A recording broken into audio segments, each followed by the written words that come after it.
자, 오늘 같이 좀 말씀을 나누는데 오늘이 무슨 날입니까? 네네, 추수감사주일입니다. 이 추수감사주일이 어떻게 시작됐고 어떻게 해서 여기까지 왔는지를 먼저 좀 나누려고 해요. 오늘 설교의 제목은 Thank, Think입니다.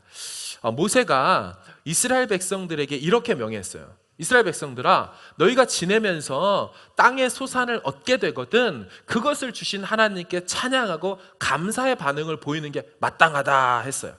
그래서 그 뒤로 이스라엘 백성들은 계속해서 어느 곳에 가든지 어디에 있든지 하나님 앞에 감사의 절기를 지켜왔습니다. 이스라엘에게는 세 개의 3대 메인 절기가 있습니다. 여러분들도 많이 들어보셨을 거예요. 유월절이라고 들어보셨죠? 유월절. 이 유월절이 뭐냐면 결국 본질은 감사절기입니다. 이집트의 속국이고 이집트의 포로되었던 그들을 하나님께서 구원 구출하셔서 자유의 몸이자 하나님 백성 삼아주시는 구원에 대한 감사, 탈출과 구출에 대한 감사, 이게 유월절이에요. 두 번째 이스라엘 절기는 맥추절입니다. 초실절이라고도 하죠. 하나님 앞에서 이제 이집트에서 탈출해서 나와서 약속의 땅 가나안 땅에 딱 들어갔어요. 그 전까지는 계속 유목생활, 떠돌이 생활이라 뭘 심어놓고 키우기가 어려웠죠. 근데 떠돌던 인생들이 정착하고 안정하는 인생, 적과 꿀이 흐르는 그 땅에 들어가서 처음 씨를 뿌려서 첫 열매로 거둔, 보리를 거둔 것, 이 열매를 처음 맺었네. 이거 주신 하나님께 감사합시다. 이게 이제 맥추절, 초실, 처음 결실한 것을 기억하며 감사하는 절기가 두 번째 맥추절이에요. 세 번째 절기는 수장절, 초막절이라고 합니다. 수장이란 얘기는 그 곡식들을 거두어서 창고에다가 저장한다는 거죠. 그러니까 처음 시작한 결실부터 마지막 결실 때까지, 그래서 마지막 결실 딱 하면 하나님 한 해 동안 이와 같은 수출을 주셨군요. 감사함으로 그거를 곳간에 넣으면서 그걸 주신 하나님 한 해를 돌아보며 감사의 제사, 그게 세 번째 절기인 수장절인 거죠. 이러한 유대인 절기는요, 결국 디아스포라 유대인들이 막 생겨나고 많은 민족들이 그리스도를 주로 고백하고 그러면서 그 감사의 절기들이 이어져 왔어요. 영국 같은 경우는 8월 1일이 레머스 데이라고 해서 자기들을 그 상황 속에서 하나님 앞에 감사의 제사를 8월 1일에 드렸어요. 스위스의 개혁파 교회들은 9월 달에 그것에 맞춰서 하나님 앞에 예배를 드렸어요. 독일 복음주의 교회는 9월 29일을 하나님 앞에 기억하고서 하나님 앞에 감사의 제사를 드리자, 이렇게 예배를 드렸어요. 미국 사람들은 어떻게 했냐면 그 신앙의 핍박 속에 어려웠잖아요. 그래서 결국 청교도들이 머나먼 이 신대륙에 와서 지금부터 397년 전, 약 400년 전에 신대륙에 도착했어요. 도착하고 보니까 타고 왔던 메이플라워의 절반가량이 오는 동안에 죽어버렸어요. 병으로 죽었어요. 아파서 죽었어요. 절반만 살아남았죠. 도착한 다음에 영국에서 갖고 왔던 그 씨앗들을 뿌렸어요. 풍토가 맞지 않음에도 불구하고 하나님께서 소출을 주셨네요. 그리고 인디언들의 습격으로부터 하나님께서 도와주시고 보호하신 것 감사하잖아요. 그래서 그 첫 곡식을 하나님 앞에 감사로 드렸어요. 이제 그래서 추수감사절이 생긴 거죠. 근데 이것을 나라의 국경일로 시작하게 된 거는 그로부터 한 100년이나 훨씬 더 지납니다. 그래서 1789년에 국경일로 제정하죠. 그러자 에이브러함 링컨이 어떻게 하냐면 그러지 말고 우리 11월의 마지막 목요일 날 합시다, 이렇게 바꿨네요. 근데 이걸 또다시 루즈벨트 대통령이 11월 마지막 말고 11월 그 전에 셋째 주 목요일 날 합시다. 그래서 이렇게 미국에서는 땡스기빙 데이를 보내요. 자, 그럼 우리 한국은 어떻게 생긴 걸까요?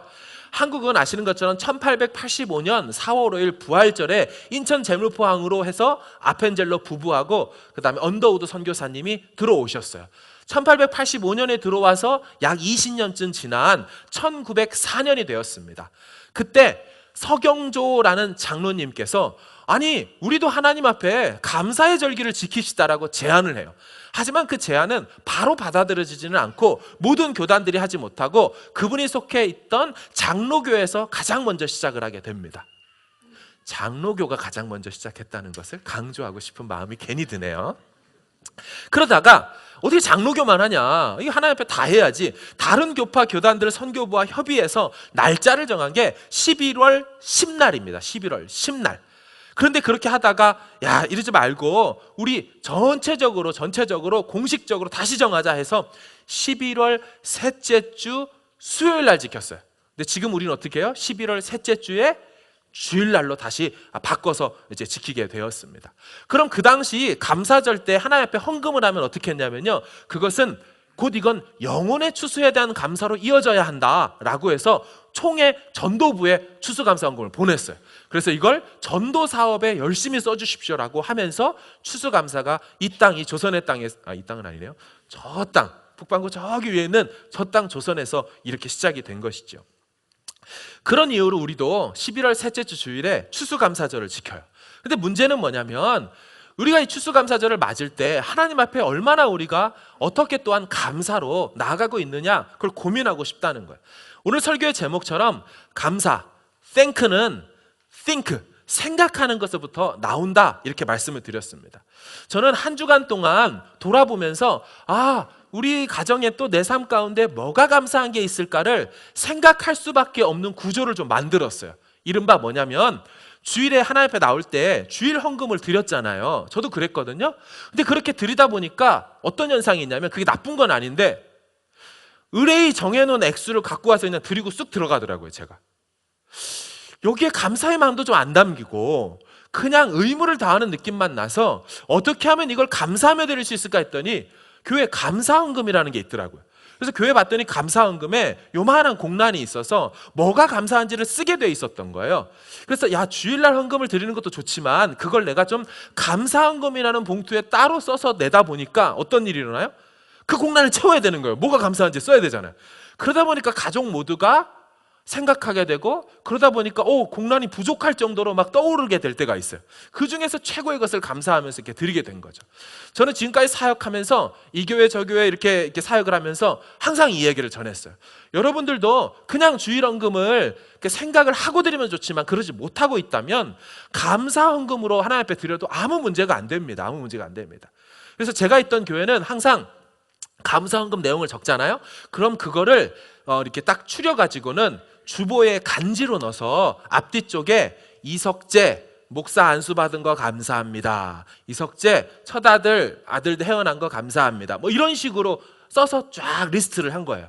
그래서 한 주가 끝나고 딱 교회 오면 이 주보를 딱 열어보면은 그 온 성도들의 지난주 감사 내용을 우리가 다 알게 되는 거예요. 그래서 하나님 앞에 이런 걸 감사하는 분도 있구나, 또 이런 일이 있어서 감사하는구나. 때론 도전이 되는 감사가 있어요. 감사할 상황이 아닌 것 같은데 그분은 크게 감사하다고 하나님 앞에 정말 자신의 것을 들여가지고 하는 걸 보면서 나도 감사를 배워야겠다, 내 감사의 지경과 넓이와 깊이가 어떻게 되는지 도전을 받게 되는 그런 유익도 있더라는 것이죠. 여러분들의 헌금 생활 속에서도 감사가 이렇게 흘러갈 수 있도록 한번 도전을 해드리고 싶습니다. 여러분, 우리가 자녀를 키우다 보면 감사를 중요하게 생각하게 됩니다. 왜냐하면 우리 아이들이라는 이 존재가 자기들이 밥을 먹기 위해서 집안에 기여한 게 없어요. 오히려 밥을 먹고 또 뭘 달라고 하고 왜 이게 없냐고 때로는 투정까지 부리니까 이게 좀 이렇게 그런 게 없죠. 근데 부모 입장에서 그 요구하는 내용이 잘못되거나 어긋나지 않는 한 다 들어줄 뿐만 아니라 최대한 편의를 봐주는 거 아니겠습니까? 근데 문제는 그것을 이 아이들이 은혜로 거저 제공받으면서 감사라는 표현조차 하지 않고 있다면 이거는 문제라는 거예요. 나아가 이것들이, 벌써 용어가 좀 다르죠? 이것들이 혜택을 마치 자기가 당연히 누려야 될 권리처럼 여긴다는 거예요. 때로는 이렇게 얘기하는 거죠. 아빠는 왜 이런 것들을 우리에게 제공하지 않습니까? 하면서 이 네 가지 없는 말을 할 때는 정말 마음속에 성경에 기록된 대로 40에 하나 감한매를 때려야 되지 않나라는 이제 강한 느낌을 받고 있는 거죠. 네가 바울처럼 한번 느껴봐야 되지 않겠니? 이리 와봐. 40에 감한매. 저희 부부가 아이들에게 요구하는 것은 딱 한 가지예요. 뭐냐면 모든 것을 이 집에서 마음껏 아들 되어 딸 되어 누리는 너희들이요, 감사하는 마음과 그에 합당한 적절한 표현이 있어야 되지 않겠냐? 네가 이걸 아이스크림을 먹기 위해서 네가 마트를 갔다 왔냐, 돈을 댔냐, 기름값을 댔냐, 어찌 그리 쪽쪽 빠르면서 감사하다는 말 한마디 하고 있지 않다면 그게 정말 네 입에서 달겠냐? 설사해라. 그래서 저는 뭐를 주거나 제공할 때 꼭 확인해요. 어떻게 하냐면 이게 뭐 애들이 요구하거나 필요한 거면 이걸 줄 때 딱 줘요. 그럼 얘들이 한 손으로 받으면 제가 이렇게 째려보고 있습니다. 왜냐면 자세가 틀려먹었다는 거예요. 너랑 나랑 1대1 동격이냐 이 자식아? 한국에서? 미국 애들이야 그렇지 않지만, 그래서 두 손으로 딱 받는지를 확인하고 이거를 감사합니다 말하지 않고 가져갈 때는 제가 꽉 붙들고 있습니다. 그럼 얘들이 부르부르 떨면서 이걸 왜 안 주나 하고 막 당황해요. 줄 것처럼 해놓고 왜 잡고 있냐는 거죠. 그럼 제가 쳐다보죠. 그걸 기억하지 못하냐? 그러면 얘가 중요한 말을 안 했다는 걸 알아요. 감사합니다 라고 해요. 그러면 그때 제가 딱 놔주면 쪼르륵 갖고 가죠. 이거 진짜 엎드려 절받기잖아요. 근데 이 엎드려 절받기를 하는 이유가 이 아이들의 신앙 인격을 이와 같이 모든 거에 있어서 감사하고 자기가 노력하지 않는 거를 누군가로부터 받은 거에 대한 감사를 표현하는 인생으로 자라게 하고 싶어서 억지로 이거라도 하는 거죠. 여러분, 성경에 보면 10명의 문둥병자, 10명의 한센병자를 예수님이 치료해 주셔요. 근데 아시는 것처럼 10명을 치료해 줬는데 몇 명만 옵니까? 한 명밖에 오질 않아요. 그러자 예수님께서 그 사람에게 이렇게 얘기를 해요. 우리 같이 말씀으로 좀 보겠습니다. 누가복음 17장 15절 시작.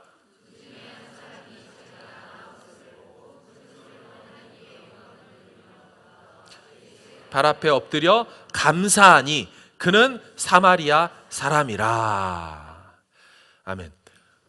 10명을 치료해 줬는데 여러분 아시죠? 한센병이 오늘날도 낫기가 어렵단 말이에요.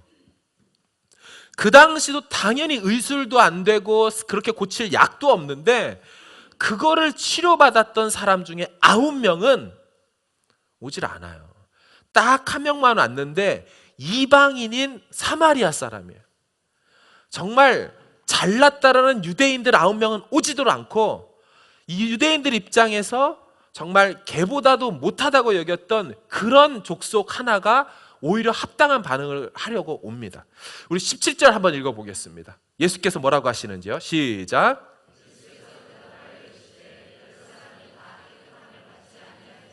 그 9은 어디 있느냐? 이 이방인 외에는 하나님께 영광을 돌리러 돌아온 자가 없느냐 하시고 그에게 이르되 일어나 가라 내 믿음이 너를 구원하였다 하시더라. 아멘. 잘났다는 유대인 9명은 감사 하나 할 줄 모르고 가버렸고요. 사마리아 이방인 한 사람이 예수님을 찾아왔어요. 그리고 감사를 엎드려서 그 발 앞에 감사했어요. 여러분 참 신기한 게 뭐냐면 그는 그 예수님께 나의 육신을 치료해 준 게 감사하다고 말했는데 예수님이 저 말씀에 뭐라 그래요? 야, 너 말고는 감사를 표현한 자가 없느냐라고 말하지 않고요. 너 말고는 하나님께 영광을 돌리러 온 자가 없느냐라고 그랬어요. 무슨 말입니까? 우리가 하나님께서 우리에게 행하신 일들에 대한 Thank you God 할 때 그것을 하나님 어떻게 받으셔요? 영광 돌린다고 받으신다는 거예요. 영광. 하나님 앞에 영광 돌리는 삶을 우리가 살고 싶다면 뚱한 짓 하고 있을 텐데 그러지 않게 하려고 나를 하나님 앞에 머물게 만드시는 내 인생의 2%의 결핍, 2%의 영적인 결핍, 그걸로 말미암아 하나님 앞에 입되어 있게 하신 것이라는 것이 이해되고 해석되어져서 결국 이것은 나로 하여금 그냥 끝내려고 하는 게 아니라 이걸 통하여 하나님이 누군지 알게 되고 하나님 앞에 붙어있게 만들고 결국 이걸 통하여 또 다른 연약한 자를 위로하게 만드는 하나님의 비밀한 섭리가 있다는 것이 믿어지고 수납되어진 사람, 그렇죠? 그 사람이 뭐 할 수 있어요? 감사할 수 있는 거야. 하나님 최상의 상황을 주셨군요. 제 눈에서는 이해할 수 없지만 저는 이 모든 게 하나님께서 나에게 주신 선물이라는 것을 믿고 고백합니다. 이 사람이 감사라는 표현으로 구체적으로 할 수 있는 거예요. 그래서 감사하러 온 그 사람에게 예수님 뭐라 그래요? 네 믿음이라는 표현을 썼고요. 또한 그 믿음이 구원하였다는 말은 무슨 말입니까? 예수님이 그를 육신만 고쳐줬잖아요. 근데 그가 감사하자 어떤 일도 일어나요? 그의 영혼까지 하나님 백성 되게 만드셨어요. 여러분 감사는 아무것도 아닌 것 같지만 하나님께서 행하신 일들에 대한 마땅한 반응으로서 하나님께 영광 돌리며 하나님 마음을 흡족하게 해드려서 또 다른 하나님의 복으로 이어지는 선순환의 물꼬가 되어지는 거예요. 선순환의 물꼬가. 제가 예전에 본 충격적인 신문 기사가 있습니다. 뽀빠이 이상용이라고 아시죠? 뽀빠이 이상용. 그죠? 막 시금치 먹고 했던 그 뽀빠이를 해가지고 닮은 우정의 무대라는 프로를 상당히 오래 했었어요. 근데 이분이 KBS2의 여유만만이라는 프로에 나와서 자신이 심장병 어린이를 고치고 도와줬던 선행에 대해서 얘기를 했어요. 근데 이분이 뭐라고 얘기하냐면 자기가 무명 시절에 너무 어려웠던 시절을 겪었기 때문에 그 당시 나를 도와줬던 분들로 인하여 내가 지금 됐으니 아침마다 나갈 때요, 이분이 1,000원짜리 100장을 갖고 나간대요. 돈이 얼마예요? 그럼 10만 원이잖아요. 매일매일 10만 원씩. 그럼 어떻게 되는 거예요? 30일이면 300만 원입니까? 이 300만 원을 1,000원짜리 100장을 들고 가서 환경미화원, 구걸하고 도와달라는 사람, 필요에 따라 1장이든 2장이든 10장이든 매일매일 그렇게 하고 돌아온대요. 그렇게 지금까지 살아오고 있대요. 그러면서 하는 말이 자신이 심장병을 수술시켜준 어린이가 567명이 된대요, 지금까지. 여러분, 여기가 200이 안 돼요. 이거의 2배가 되면 좀 더 많은 숫자인 567명의 아이를 심장병을 고쳐줬는데, 한 사람의 심장병을 고쳐주기 위해서 자기가 내는 돈, 도와주는 돈이 1,800만 원이랍니다. 그럼 567명 곱하기 1,800만 원을 냈더니 이분이 뭐라고 하냐면 지금까지 그 아이들을 고치려고 80억을 넘게 썼대요. 단 한 명도 감사하다고 인사하러 안 온대요. 567명이 심장이 못 뛰어서 판막이 고장나서 죽어야 될 아이들이, 힘들게 살아갈 아이들이 새 생명을 이식받았는데 감사하러 오는 사람이 한 명도 없대요. 여러분, 이게 무슨 얘기냐면요, 이 세대가 감사를 망각해버린 세대예요. 자신이 어떻게 존재했고 자신이 어떻게 해서 이 은택과 혜택을 이뤘는지를 전혀 반추하지 못하고 마땅한 반응도 보이지 못하는 무뎌져 버린 인생들, 그게 세상의 사람들이에요. 제가 아는 한 권사님은 유럽에 여행을 갔다 오셨는데 10일 정도 여행을 갔다, 서유럽도 가고 북유럽도 가고 뭐 좋아요, 동유럽도 가고 다 좋아요. 갔다 오셔가지고 아이고 목사님 하면서 그분의 특유의 권사님 말투를 해요. 그래서 권사님 잘 다녀오셨어요? 예. 근데 좀 신기하다고, 자기가 여행을 처음 딱 가면 끝날 때쯤이면 자기가 교회 다니는지 사람들이 다 알아버린다는 거예요. 여행 패키지 팀이. 어떻게 알았을까 하고 보면 이런 거래요. 자기는 가면 아이고 감사하네, 아이고 감사하네, 아이고 감사하네. 근데 이게 뷰가 좋고 막 날씨가 화창하고 막 기가 막히게 요 타이밍에 온 손님들만 볼 수 있는 그런 때가 있잖아요. 여행 같은 데 가면 그때도 아이고 감사하네 하는 게 아니고, 야 돈을 몇백을 들였는데 어떻게 여기 와서 그걸 못 보고 가냐 하는 상황이 있죠. 날씨도 흐리고 바람도 불고 상황이 안 좋아요. 근데 거기서도 똑같이 아이고 그래도 감사하네, 아이고 감사하네 하니까 이 다른 사람들이 저건 뭐지? 이렇게 되는 거예요. 그래서 이 사람은 도대체 감사할 때 감사해야 이해가 되는데 왜 저 상황에서 감사하냐는 거예요. 그러니까 이 권사님은 감사가 끊이지 않는 거예요. 그래서 처음에 여행을 시작할 때는 이 사람이 신앙인인지 몰랐다가 10일 정도 지나고 나면 이 사람은 도대체 뭐가 저렇게 좋은 거지? 나중에 물어보면 자기가 이제 교회 다니고 권사라는 게 다예요. 그럼 이제 그걸 물었던 집사가 깜짝 놀라는 거죠. 나는 집사인데도 이런 걸 감사 못했는데 이런 것도 감사하는군요 하면서 나도 감사하는 인생을 살아야겠다고. 이제 그러면서 이제 헤어지고 이제 돌아왔다면서 그 얘기를 하시더라고요. 여러분, 세상은요 자기 마음에 들어야만 감사할 뿐만 아니라 그 만족감이라는 게 영혼의 큰 공허함 속에서 없기 때문에, 그 만족감이라는 채워짐이라는 게 없기 때문에 늘 불평이에요. 집이 있어도 감사할 줄 모르는 게 세상 사람들. 그래서 그들과 구별될 수 있는 게 뭐냐면 어떤 상황에서든지 우리가 감사의 고백을 할 때 그들이 충격을 받는 거예요. 저들은 다르구나. 저들은 뭐가 있다고 저 상황에서 감사하지? 도대체 당신 안에 있는 소망에 관한 이유가 뭡니까? 라고 할 때 내가 왜 이렇게 웃을 수 있고 내가 왜 이렇게 땡큐 할 수 있습니까? 그건 바로 하나님께서 이 모든 것들을 인도하실 거고 해결하실 것을 내가 믿어지기 때문에 저는 이 고백을 할 수 있는 거예요 라고 말할 때 그들이 충격을 받는 거예요. 와, 저게 뭐지? 미국이란 나라가 참 대단하죠. 어떤 의미냐면 그들은 1년에 하루, 특별히 1분이나 2분 정도를 미국 전역을 다 소등을 한다 그래요. 소등하는 이유는 이 전구를 개발해준, 발명해준 에디슨에 대한 감사의 시간을 따로 갖는다는 거죠. 우린 마땅히 전기를 주어졌다. 내가 돈 전기세 냈으니까 이거 누리는 거고 전구 내가 샀지. 이렇게 생각되지만 미국 사람들 그렇지 않는다는 거예요. 정말 공교육이라고는 딱 3개월밖에 받지를 못했던 사람. 그 열차간에서 실험하다가 열차를 폭파시켰잖아요. 그 폭파시킨 것 때문에 차장이 와가지고 애를 싸대기를 때렸어요. 뭐라고 표현해야 돼요? 기독교적인 용어는 없나요? 뺨? 네, 기독교적인 용어 뺨이 있네요. 너무 세게 표현을 해가지고 뺨을 때렸는데 잘못 맞아서 귀가 나갔어요. 그 후로 귀머거리가 된 사람. 그런데도 불구하고 1000개가 넘는 발명품을 만들어서 인류에게 선물해 준 사람. 그 사람에 대해서 신앙인이든 불신앙이든 할 것 없이 생각하며 감사하다 그래요. 그들은 삶에 감사가 습관처럼 배어져 있어요. 제이 데니스라는 목사님께서 이런 말씀을 하셨어요. 생각해 보십시오. 당신이 많은 세금을 내야 한다면 감사하십시오. 뉴질랜드는 세금을 좀 많이 내죠. GST라고 합니까? 한국도 얼마 이상 벌면 절반 가까이를 떼가더라고요. 저랑 정말 가까운 그 세무소장 하는 친구가 있는데, 한 청년이 있는데 이제 결혼해서 어른인데 뭐 한 10억 벌면 한 5억은 떼가더라고요. 그래서 막 5억이나 떼간다고. 막 그럴 때 감사하라고. 왜냐하면 이분이 얘기하기를, 목사님이, 당신에게 안정된 직장과 사업장이 있다는 말이기 때문입니다. 당신에게 몸무게가 늘어 옷이 맞지 않는다면 감사하십시오. 당신은 먹을 것이 넉넉한 인생을 살아오신 것입니다. 세탁할 옷이 집안 한 구석에 쌓여 있거든 감사하십시오. 당신에게는 적어도 갈아입을 옷에 여유가 있다는 뜻이기 때문입니다. 당신 집에 대청소가 필요하고 문고리를 갈아 껴야 되고 창문을 교환해야 된다면 감사하십시오. 당신 몸을 위탁할 집이 있다는 뜻이기 때문입니다. 멀리라도 주차할 공간을 찾았다면 감사하십시오. 당신에게 잠시라도 걸어갈 운동의 기회가 주어졌기 때문입니다. 당신에게 불평하고 손가락질할 대통령이 있으면 감사하십시오.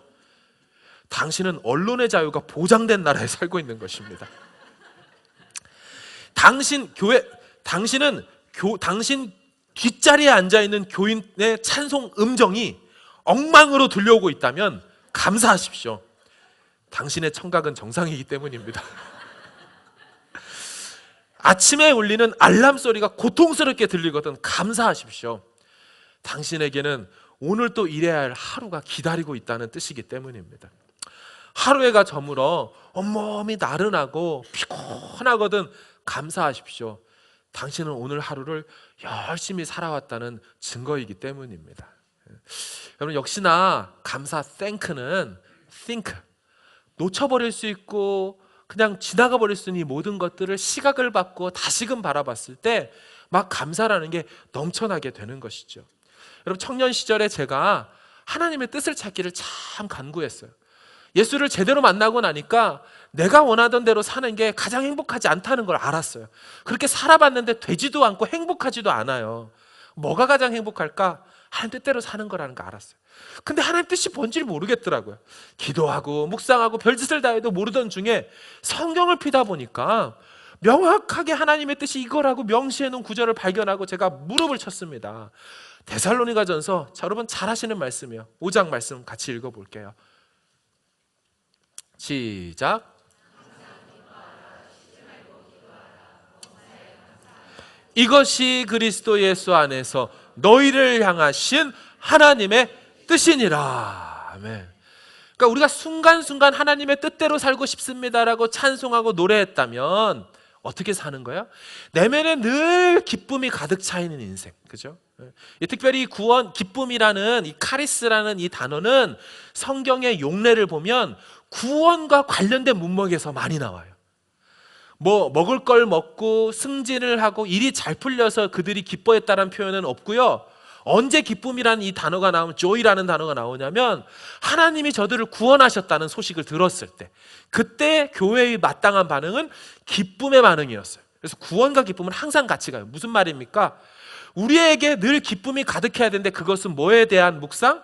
구원하심에 대한 그 감격 안에서의 이 내면의 상태를 유지하는 게 하나님 우리를 향한 뜻이고 바람이라는 거예요. 두 번째는 기도. 무슨 얘기입니까? 늘 하나님과 소통하고 교감하는 관계 속에 있어야 되는 게 하나님 뜻인 거고요. 마지막, 네 삶 가운데 일어났던 모든 것이 주가 너를 위해 행하신 것이니 인정하고 마땅한 반응을 보여라. 범사에 모든 것에 감사해라. 이렇게 하는 게 하나님 뜻인 거죠. 제가 제 입장에서 이 상황들을 좀 생각해 봤어요. 그런데 감사할 게 너무 많더라고요. 제 입장입니다. 아들 못 낳는 집에서 6대 독자로 하나님이 저를 태어나게 하셨어요. 그러니까 5대 독자인 저희 아버지는 군대를 안 가셨어요. 군대를 갈 수도 있으셨지만 굳이 안 가셨대요. 그 5대 독자는 거절할 권한이 있었어요. 그러니까 저희 아버지를 태어나게 하기 위해서 저희 할머니가 애를 열심히 낳으셨는데 딸만 5을 낳는 거예요. 그래서 계속 태어나지 않자 옛날에는 씨바지라는 게 있었어요. 그래서 아들만 낳는 아주머니가 오셔서 아이를 낳으니 또 딸인 거예요. 또 딸인 거예요. 또 딸인 거예요.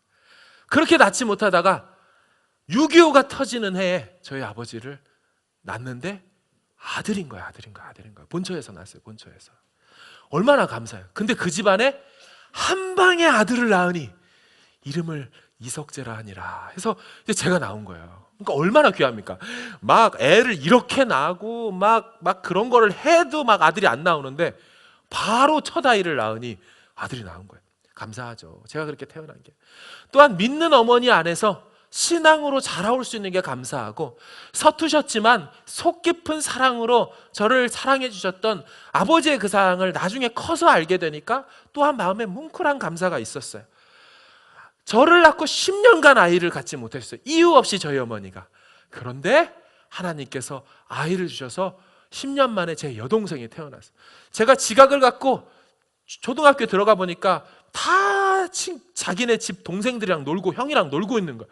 너무 그게 부러워서 초등학교 2학년 때부터 제가 쫄랐어요. 9살부터. 엄마 동생 낳아달라고, 엄마 나도 동생 좀 달라고, 나도 놀 친구가 필요하다고. 근데 어머니의 속을 몰랐던 거예요. 10년간 아이가 안 생긴 걸 모른 거예요. 그러다가 아이가 생겨갖고 태어났어요. 너무 좋았는데 또한 실망이 컸어요. 저는 애가 나오면 바로 저랑 운동장에 가서 놀 줄 알았어요. 아니더라고요. 얼마나 제가 충격이었는지 애가 누워만 있는 거예요. 놀 생각은 못하고. 게다가 저보고 뭐 기저귀를 갈아라, 뭐 포대기를 해서 네가 업고 다녀라, 뭐 이렇게 하니까 짐이 많아진 거야. 이럴 줄 몰랐는데. 그래서 제가 나중에 애가 놀만할 때 되니까 제가 얘랑 놀기 싫어졌어요. 너무 어린 거예요. 저는 너무 커버렸고. 그래도 지금 이렇게 뉴질랜드에 떠나온 입장에서 보면 한국에 부모님과 함께 할 수 있는, 그쵸? 여동생이 있으니까 나름 든든하고 감사한 거죠. 철없고 방탕해서 정말 쓰레기통에 버려야 될 제 인생을 하나님께서 건지셔서 하나님 당신의 나라를 위해서 이렇게 사용되게 하신 것 너무너무 감사하죠. 저는요, 청년 시절에 이런 생각했어요. 나는 연애 못할 거야. 연애 못할 거야. 나 같은 사람을 누가 좋아하겠어? 저는 컴플렉스가 있어. 얼굴에 컴플렉스가 많아서 청소년 시절에 거울을 보길 싫어했어요. 거울을 살짝만 보고 탁 지나가요. 왜냐하면 거울을 보고 있으면 막 짜증이 나고 왜 이딴 식으로 생겼는지, 저게 내 얼굴이라는 게 도대체 용납이 안 됐어요.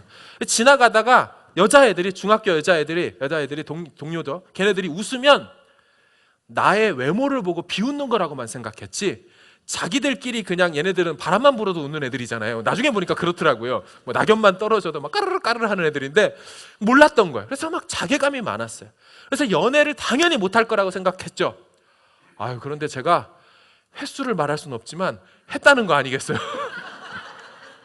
하나님 연애도 하게 해주시고, 게다가 연애는 할지언정 연애가 실패하는 것을 이렇게 하면서 난 결혼을 못 하겠구나. 누가 나를 위해, 나 같은 사람을 위해서 자기의 삶을 이렇게 해서 할 사람이 누가 있겠느냐. 결혼도 당연히 못 할 거라고 생각했어요. 집안의 형편도 그렇고. 근데 웬일이에요? 168cm의 키에 착하고 예쁜 저희 아내를 만난 거예요. 어떻게 나 같은 사람을 그 구두 조금만 높은 거 신으면 높이 보이는 이분이 늘 저를 위해서 오랜 세월 동안 굽없는 걸 신어주시는 감사한 그런 배려 속에 제가 살고 있는 거예요. 감사하죠. 말씀드렸다시피 6대 독자 이 집안에, 저도 6대 독자예요. 저 동생이 여자애니까 그런 측면에서 보면 6대 독자. 근데 저희 집에 아내랑 결혼하고 나서 아들 둘에 독자가 끊어졌잖아요. 아들 둘에 세 번째 딸까지 주신 거예요. 완전히 퍼펙트하게 해서 우리 아내랑 같이 애들이랑 그냥 그 아버지 쪽 집안에 딱 가면 그냥 다 초토화돼요. 막 초토화돼. 저희 아버지한테 아이고 야 너는 좋겠다 그냥 고추 달린 것들이 뛰어다니고 또 저기 딸까지 있으니 좋겠다 막 이런. 얼마나 감사합니까? 제가 신학교 갈 때는 다들 뭐라 그랬어요? 저거는 저 신학교나 가고 집안 생각하지도 않는 거라고, 저래 가지고 뭐 할 거냐고. 근데 가서 있기만 해도 그들의 부러움을 한 몸에 받는 거예요. 이 얘기는 나중에 좀 더 자세하게 하고요. 감사한 게요, 좋은 교회 와서 좋은 교회들을 제가 겪었어요. 정말 건강한 교회들 다니면서 사역을 배우고 또 이렇게 멘토로 삼을 수 있는 어른 목사님들 만난 게 너무 감사하고요. 생각하지도 못했던 유학의 길로 보내셔서 성경을 사랑하고 성경을 알게 해주신 거 감사하고요. 한국에 돌아와서 담임 목회자를 잃고 쩔쩔매던 그 이단의 습격을 받았던 그 교회 성도들에게 정말 말씀으로 위로하고 양육하는 3년이라는 군대 생활 같은 군대 생활을 보내고 잘 제대하고 나올 수 있어서 너무 감사하고요. 또한 다음 세대 사역에 앞서가는 교회로 이 직전 교회 갔다가 배우고 오게 된 게 너무 감사하고, 또한 생각지도 못했던 이 뉴질랜드 땅으로 온 거예요. 뉴질랜드 땅으로. 제가 왜 생각지도 못했는지는 나중에 말씀드릴게요. 저는 이 뉴질랜드 이 광명교회인지도 모르고 그냥 이렇게 지원을 해놓고 그 다음부터 근데 뉴질랜드가 어디 있냐? 막 구글 지도 찾아보면서 상당히 머네 이거 어떻게 가지? 막 아무 생각이 없었어요. 이 나라가 어떤 나라인지, 여행을 가보고 싶다라는 생각조차 하지 못했던 나라예요. 그러니까 아예 머릿속에 없던 나라라는 거예요. 근데 여기 오게 하셔서 정말 제가 느꼈던 게 뭐냐면, 저 자리에 청빙 설교하러 왔었잖아요. 다른 거 다 그만두고, 다른 거 뉴질랜드 날씨고 뭐고 다 그만두고 제 마음속에 내가 이 교회 만약 하나님 보내주시면 정말 행복하게 목회는 하겠다, 이런 생각이 들었어요. 다른 거 다 그만두고 행복한 목회하겠다. 그 정도로 예배가 너무 좋았고, 여러분들의 그 예배 드리는 모습과 하나님 앞에 저녁에 기도하고 하시는 모습이 너무너무 제 마음을 울렸어요. 그래서 이곳에 보내주신 하나님께 너무 제가 감사하고요. 이렇게 말씀 사역자로 살아가게 해주셔서 감사해요. 여러분, 제가 이거를 하나님 앞에 돈으로 쳐서 갚겠어요? 제가 이걸 노동으로 갚으면 얼마나 해야 되겠습니까?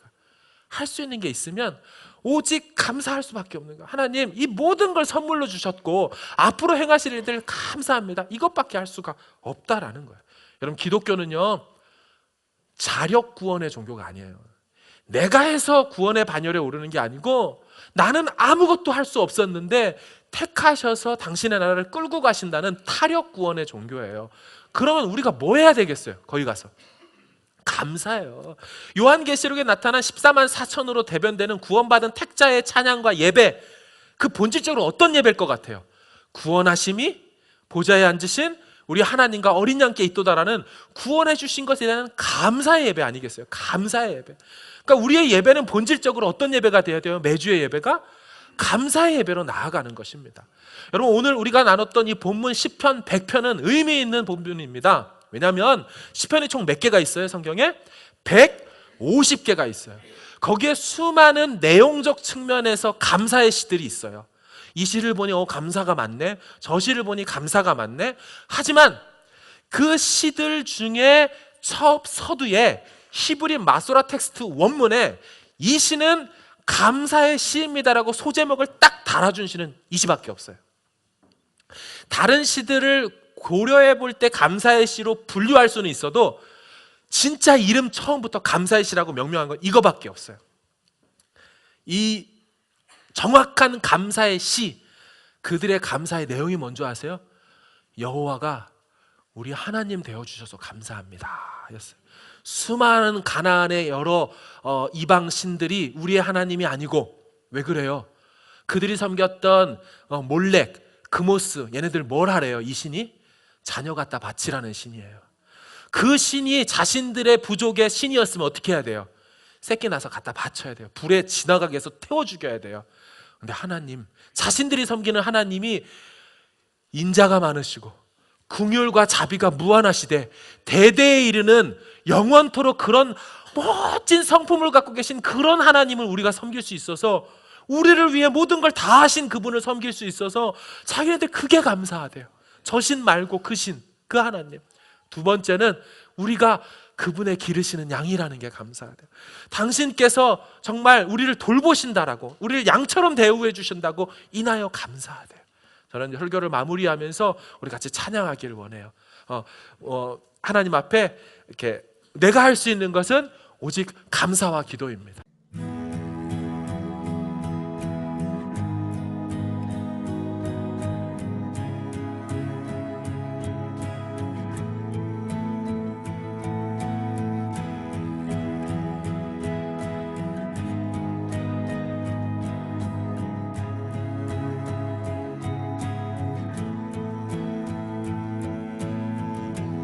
Your grace is enough, more than I need. At your word, I will believe. I'll wait for you. Draw near again. Let your spirit